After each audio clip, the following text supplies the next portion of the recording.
Hello, this video is brought to you by my supporters on Patreon and my members over on YouTube. Minasan, arigatou gozaimasu. My name is Kurt, and this is my daily good life meditation. It's an exercise that I do every morning, a little bit after waking up. It's now 5:08 a.m.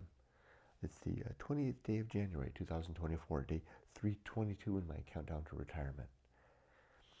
I do this to remember my life objectives and principles, those which are outlined in my book, Going Alone.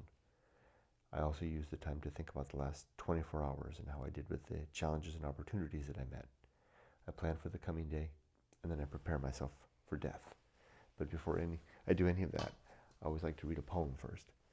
So today we're going to tackle a long one from Edward Thomas, the longest poem of his that I've yet encountered. Stretches more than 2 pages. This is the 3rd page. It does. This is called Wind and Mist. Here we go, just a second, sorry.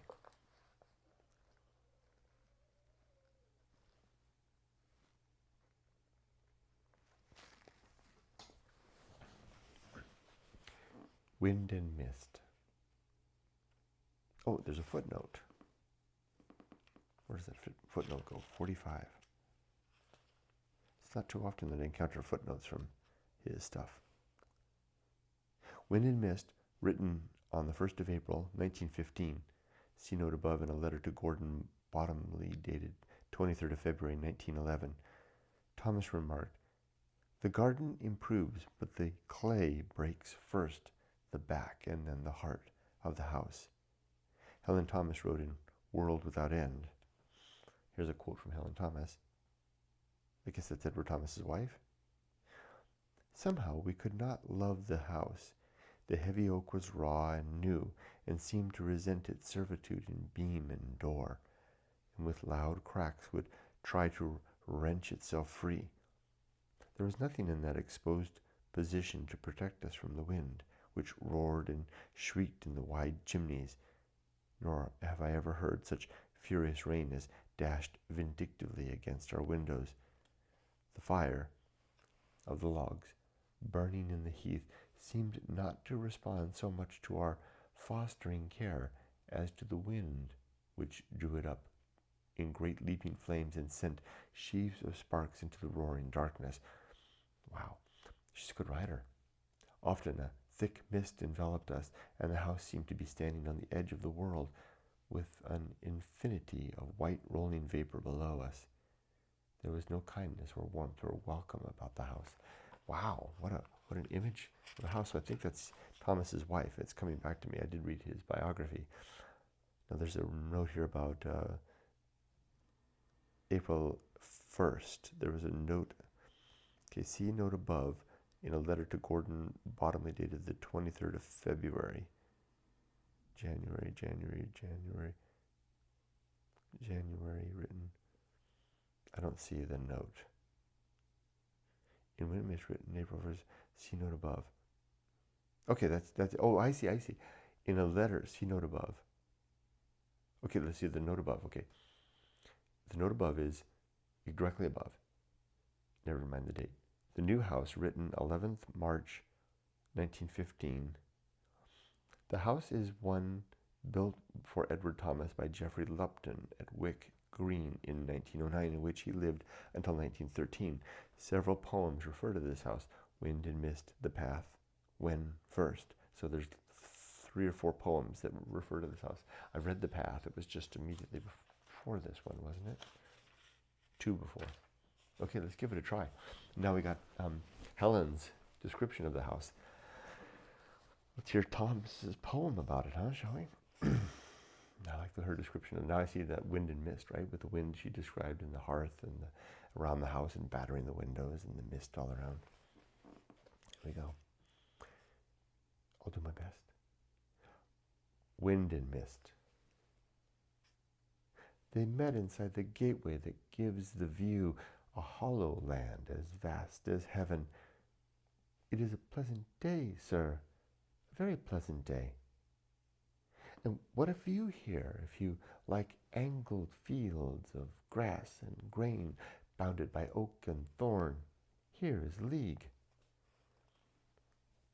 Had we with Germany to play upon this board, it could not be more dear than April has made it with a smile. The fields beyond that league close in together and merge, even as our days into the past, into one wood that has a shining pane of water. Then the hills of the horizon, that is how I should make hills, had I to show one who would never see them what hills were like. Yes, 60 miles of South Downs at one glance. Sometimes a man feels proud of them, as if he had just created them with one mighty thought. That house, though modern, could not be better planned for its position. I never liked a new house better. Could you tell me who lives in it?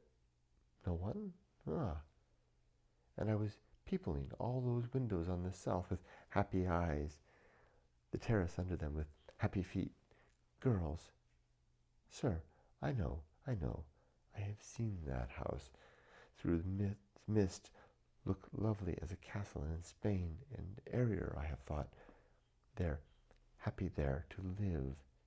And I have laughed at that because I lived there then. Extraordinary. Yes, with my furniture and family, still in it.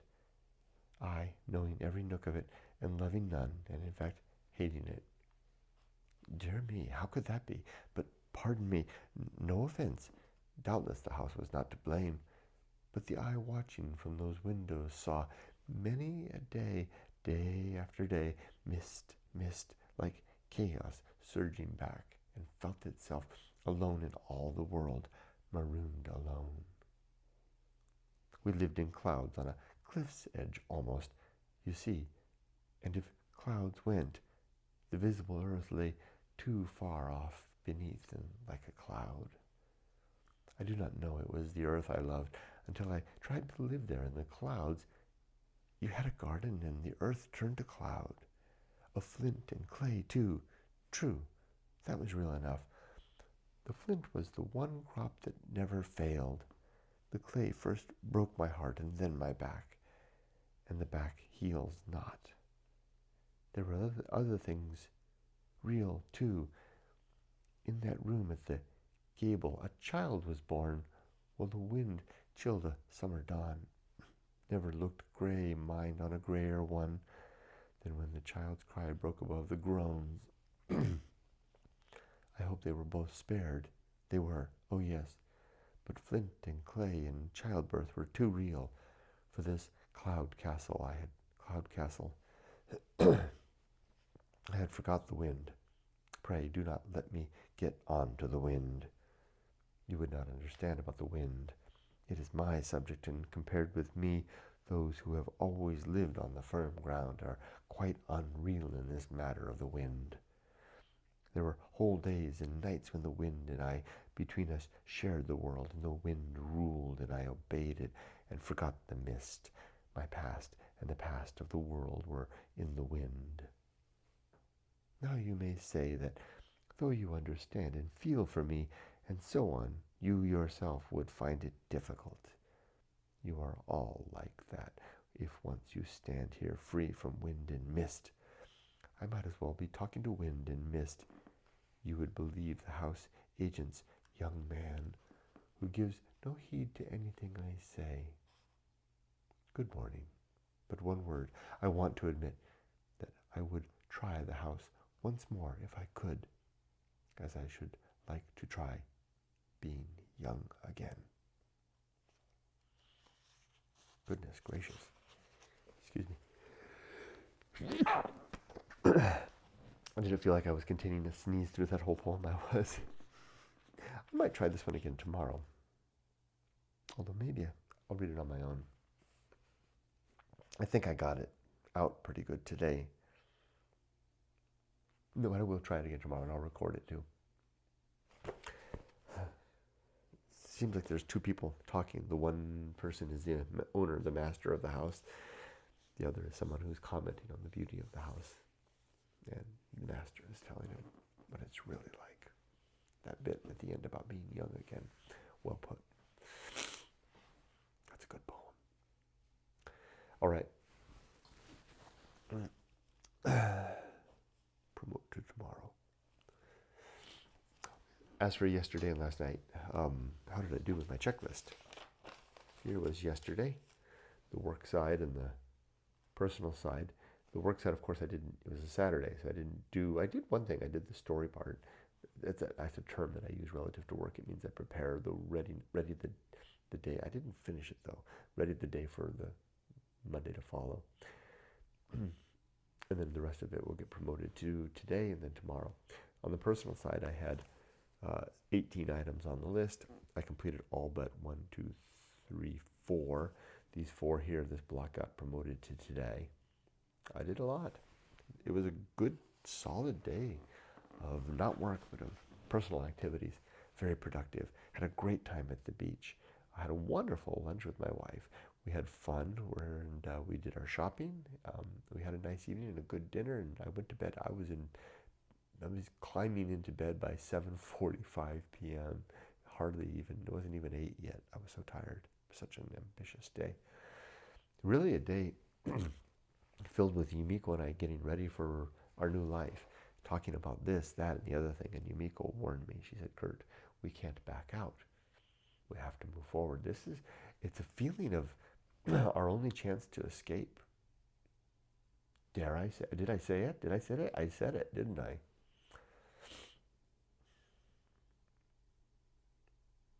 I feel like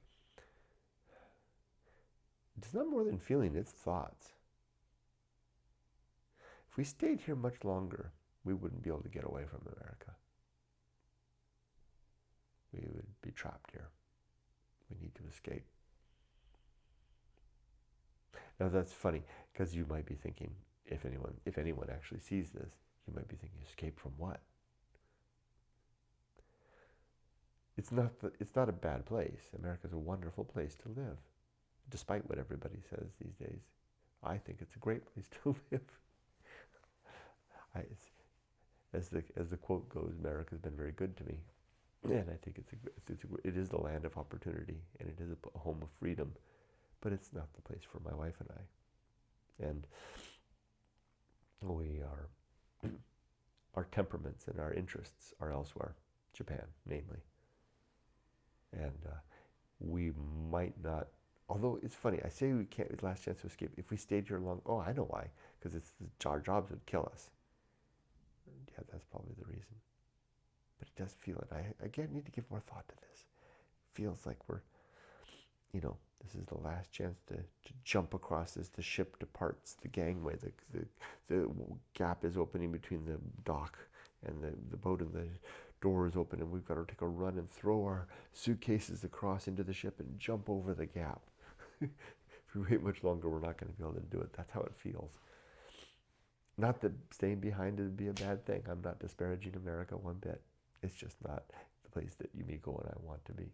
So, and we may wind up trapped here, if we stay much longer. So it's interesting. She's such a wise woman. She always says profound things without seemingly needing to even think about them. I need to mull things over in my mind and for weeks and weeks before I settle on ideas, and she just seems to come up with them. That's why I call her the wisest person I've ever known. She said, "Yeah, Kurt, we need to go. No turning back.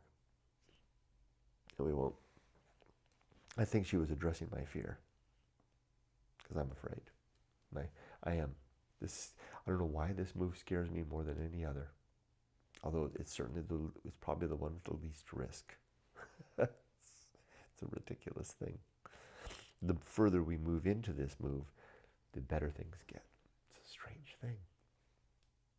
Okay. Enough about yesterday. No particular challenges that I can think of.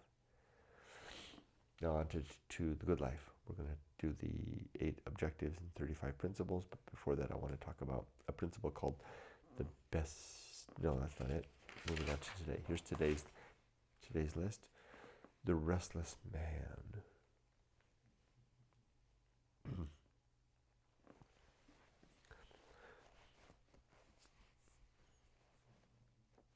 The principle called the restless man was my moment of, when I came up with it, was my moment of realizing that there's something that drives us from life to life, not reincarnation, but whatever circumstance we're in, one to another.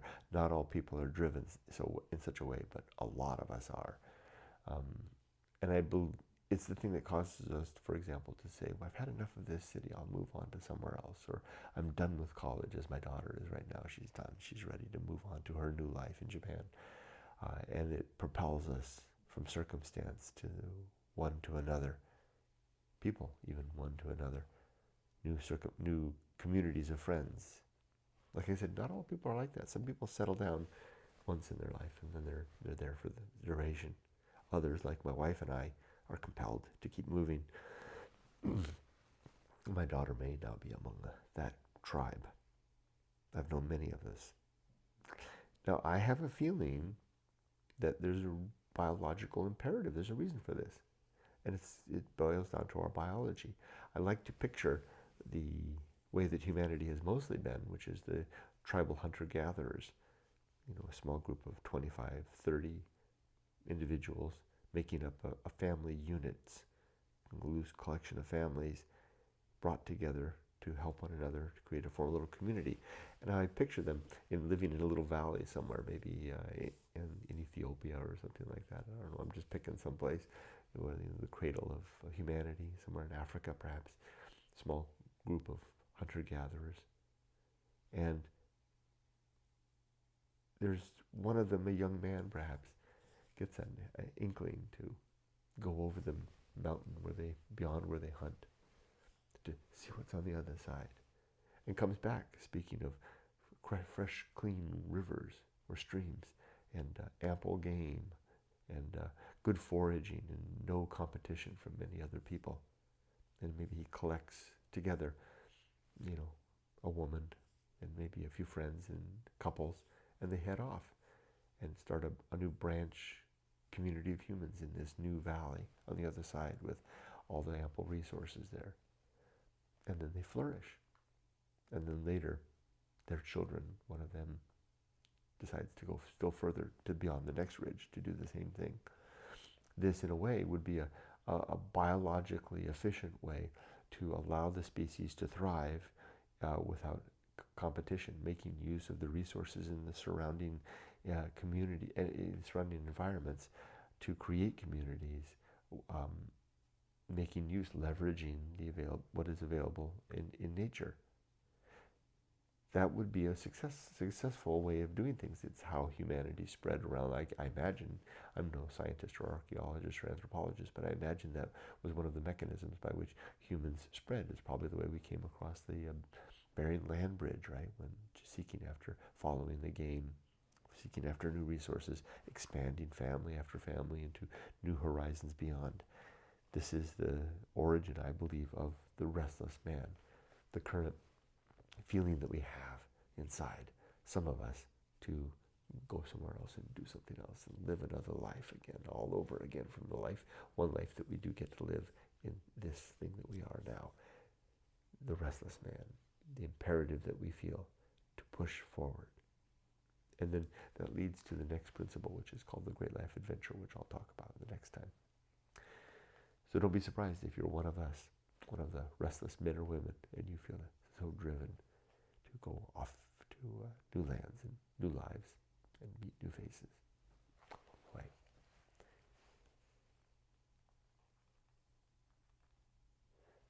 All right. As for today, this is today's list. There are 4 items on the work side, those that came from yesterday, and then 17 items on the personal side. I've already knocked off about the first 4 and then the one on the bottom. So I have a busy day ahead of me. I need to make sure that I finish all this, get over to the beach so I can do my live book reading. I'll be doing the second chapter of the book going along. Plan to enjoy the day. It's going to be a good day. Okay, let's do the good life. I'll recite the creed. The 8 objectives are to be ready, always ready to die, to make good and effective use of time, to develop and maintain good and sound life principles, to cultivate good emotional reactions, to perform good actions, to do just one thing at a time, and do that thing slowly and deliberately and carefully, to keep my balance, and then I ran out. It's 7, so I missed one, clearly. That's the first time in a long time I messed up the 8. To be always ready to die, to make good and effective use of time, to develop and maintain good and sound life principles, to cultivate good emotional reactions, to perform good actions, to recognize true limits and true opportunity, to do just one thing at a time and do that thing slowly and deliberately, carefully, and keep my balance. There you go. Okay, let's do equally fast the 35 principles. See if I can do it without stumbling. It's like doing hopscotch. War, reason, homunculus, anchor hold, home of good and evil, purpose, atomic principle, nature, pirate ride, maturity, social principle, family, public speaking, temperance, life will not go well, the horror show, that which must be born, the feast of woeful, distraction, agency, and the great indifference, the restless man, the path of wildness, the great life adventure, the risk of avoiding risk, sin and damnation, complete oblivion. Oh, I forgot one, didn't I? The best seat in the house. Did I get it? Okay. Complete oblivion. The season of philosophy, script writing, the bullseye aim, the uphill climb, arena and utility, nothing is enough, the principle of fun, and being ready. 34. I did miss that one, didn't I? I had 35. Best seat in the house. 5, 10, 15, 20, 25, 30, 35. All right, so last thing I need to do is to prepare for death. 3 questions. Are my affairs in order? They are. Are my relationships sound? Yes, they are. Is my life's work done? Yes, it is. My daughter's raised and my book is written. I can stop now. I wish you all the best. Be safe, but not too safe. Take care. Okay, いってらっしゃい。